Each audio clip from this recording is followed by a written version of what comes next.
People sometimes ask me if I've ever had any paranormal experiences, and I used to always laugh it off, telling them that I haven't. I've never had any black-eyed children knocking on my door asking to be let in. I've never seen strange lights in the sky that moved too fast to be planes. And I certainly have never had a spirit board put me in contact with the souls of the long dead. However, a few days ago, I was visiting with my mother, and she reminded me of something very odd, something I had seemingly buried deep within my subconscious mind. We were discussing my childhood, when out of nowhere, she remarked, "I'm sorry we never let you go back to Jungle Land.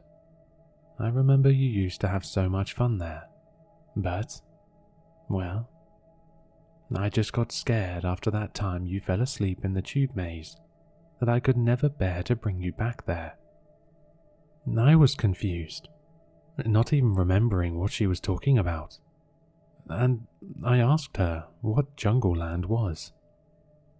She held up a finger, as if to say, "One moment," and then shuffled off to her bedroom, arriving a minute later with a photo album. She flipped through the pages, scanning each one, before stopping and pointing at a specific picture. I looked over and saw myself as a young girl, perhaps 5 or 6 years old, smiling happily as I stood in front of a large indoor plastic play structure, constructed of multicolored interconnected tubes. I felt sick as I stared at the photo for reasons I couldn't fully fathom, and the room suddenly felt much colder. I thanked my mother for the opportunity to spend time with her, and hastily made up some excuse to leave and walk back to my apartment. By the time I had slammed and locked the door after I got home, I had fully remembered the terrifying events that occurred so long ago. Jungle Land was a large family entertainment center in my hometown, with an indoor jungle gym, ball pit, arcade games, and, of course, a tube maze. I think they were planning to make it a chain, but as far as I know, there was only ever that one location. I suppose it just wasn't profitable enough to expand from there. I recalled that the incident occurred when I wasn't much older than I had been in the photo my mother showed me, maybe 8 at the most. It was a weekend my mother had free, so she took me over to Jungle Land to play with some friends.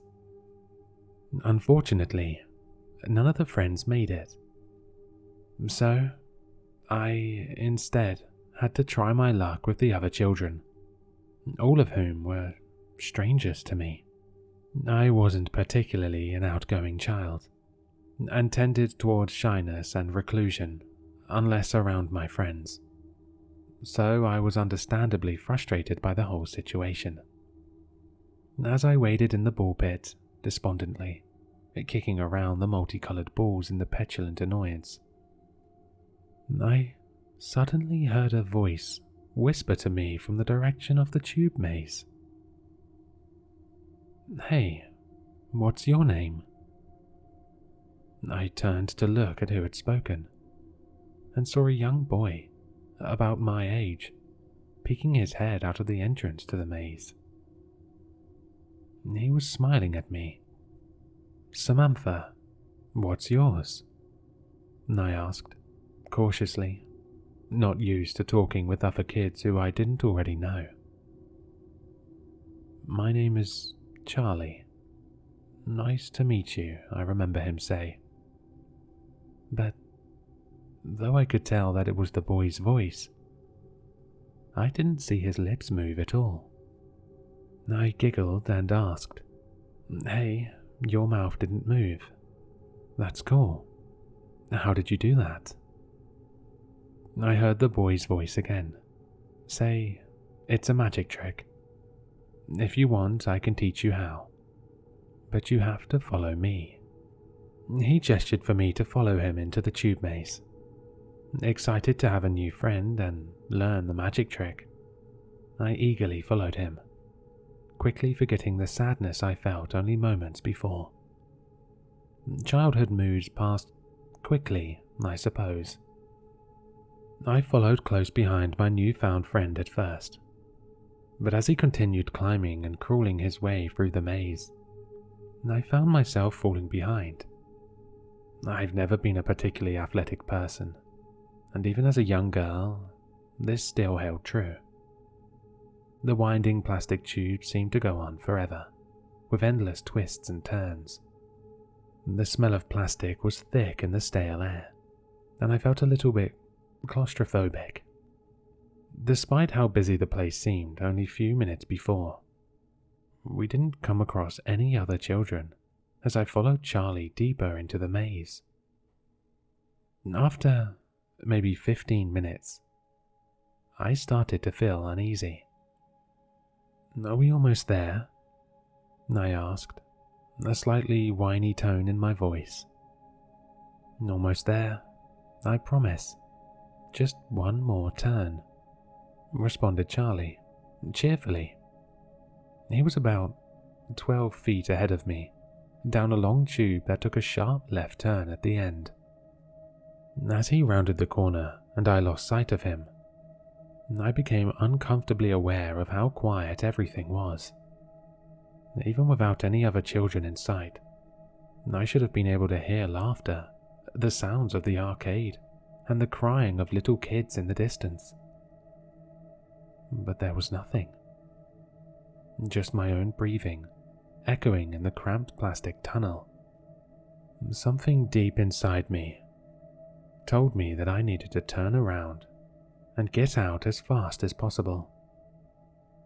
I rotated as fast as I could in the cramped space and began steadily crawling my way back as quickly as I could, which wasn't particularly fast.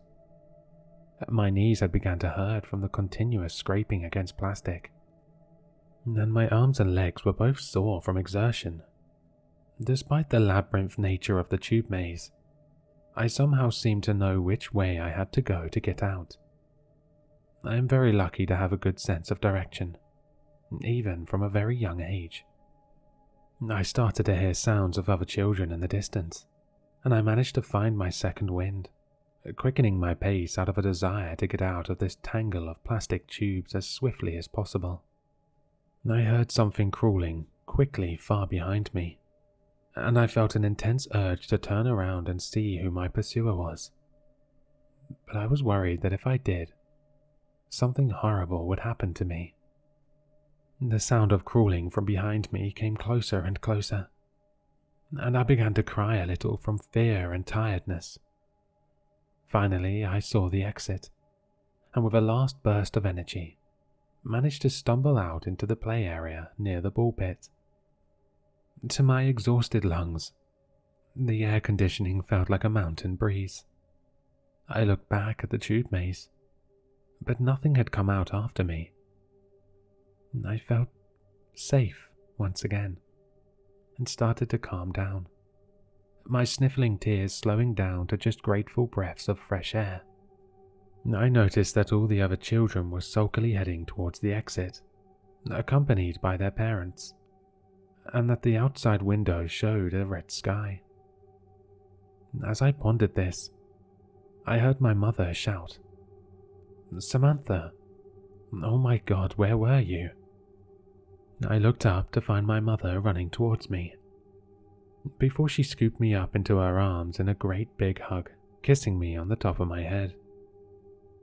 I was quite confused, not knowing why she was so worried, nor why it seemed to be closing time when I'd only been in the maze for 30 minutes at most. "You've been gone for hours, sweetheart. What happened?" she asked, visibly teary-eyed. "I was in the tube maze with Charlie, but I got scared. He was going to show me how to talk without using my mouth," I replied, simply. "She must have fallen asleep in there," said a bored-looking Jungle Land employee who I hadn't noticed earlier. Good timing too. It's time for Yar to get going. We have to clean the ball pit. With that, my mother grabbed my shoes from the cubby and carried me out to the car, continuing to ask me questions about if I was alright, seemingly more for her own comfort than mine. I wasn't paying attention though. I was just focusing on the tube maze. Out one of the rounded convex plastic windows, I could see the angry frowning face of Charlie. I had never seen such genuine hate in anyone's eyes before, nor have I since. I felt myself start to cry again as my mother patted me gently, reassuring me that everything was all right. After vividly remembering all that occurred, I suddenly snapped back to reality, realizing I was breathing heavily from stress. I started to calm down a little bit, telling myself that it all must have been some nightmare I experienced as a young child.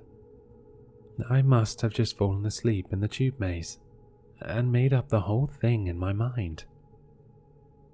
Out of curiosity, I looked up Jungleland on the internet, expecting to learn it had gone out of business during the pandemic, or had been demolished to make way for an apartment building. Instead, I found something very disturbing. The first search result I found was a news article about Jungleland shutting down. It dated about 15 years ago, shortly after my incident with Charlie. The whole center went out of business following a huge scandal.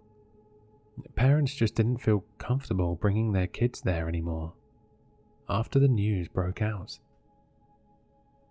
Apparently, 3 children went missing after visiting the establishment, with no trace of where they could have gone. Their parents insist they last saw them entering the tube maze.